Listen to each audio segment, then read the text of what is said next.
It's been 4 months. How do you feel about Brody now? I thought you were going to pick me a picture of Brody tonight.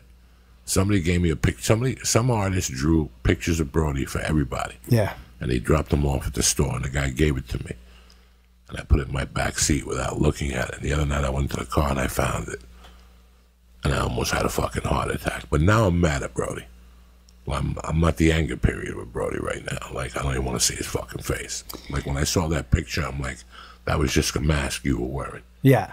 Like, now I found myself angry at fucking him for some reason. I go the other way. I feel sorry for him. I feel sorry for him. You know. I felt sorry from the beginning. Yeah. And I knew this would happen. Yeah. I'm that type of guy, because I even got mad at my mother for a while. Like, I got mad at my mother for dying. So why wouldn't I get mad at Well, Brody listen, you're the first person who ever said, remember when we were in Seattle when Cobain killed himself?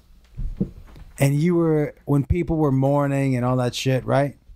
You were like, why are they mourning? Let me grab it. Why are they mourning that coward? You were like, fuck that guy. Like, you were legit. It was the first time I had ever heard someone say, like, why are they mourning this fucking guy? Like, he chose.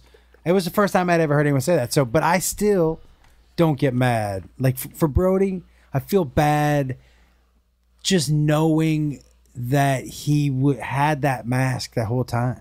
Just knowing that he was living with that shit all the time. That's tough for me. Open that door a little bit, brother. It's getting hot in here. What did I say to you?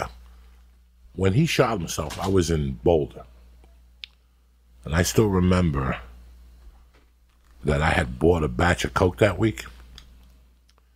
And I was so greedy, I cut it with not cut. I don't remember what I cut it with.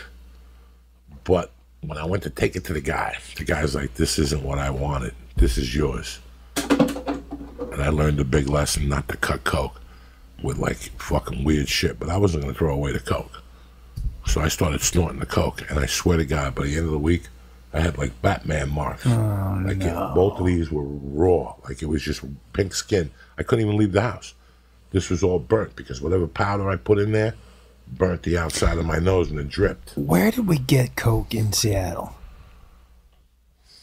I don't remember. We weren't getting it from Lionel, right? Oh, you know where I was getting it? Remember that waitress, Sharon? We were getting it from a couple different people. I was getting Coke from Seattle. Lionel was getting it from that one. Then I got arrested. When I got arrested one time for the stolen car in Seattle, that drug dealer came up to me.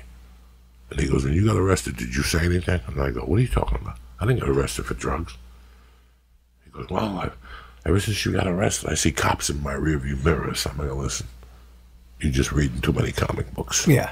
You know what I'm saying? It was a stolen car beef. There was nothing to talk about. They didn't even talk to me, the cops. What are you talking about? They let me out. The dealership in Everett said, oh, we found the fucking car. It's not stolen. They let me out of there. But I remember, like, he was a burly guy. There was a bunch of drug dealers up there. I was in bad shape up there. Yeah. Like, I was in really bad shape up there. Now you think back at it. But it's just really weird. The other day I saw that picture of Brody, and I'm like, fuck. I'm kind of angry at him. That thing he had on was just a mask the whole time. He was broken inside. Yeah, but so how can you be mad at somebody who's broken like that? You know what I mean? He let me down. He broke my heart. It's like a girl breaking your heart. I don't care how much you love her. When she breaks your heart, the first 2 months, you're kind of angry. He broke my heart.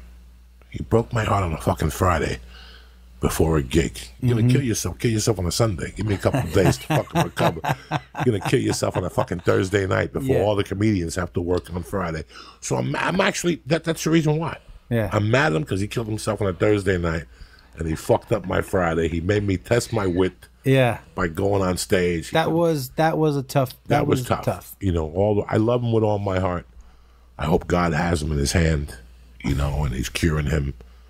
But for right now, I'm a little angry. I was mad at Ralphie too. For a couple days. You know, you knew you were heavy, and you're eating those jalapeno poppers. But he wanted. Yeah, no, there was two different stories and stuff. Here's the thing with Brody for me.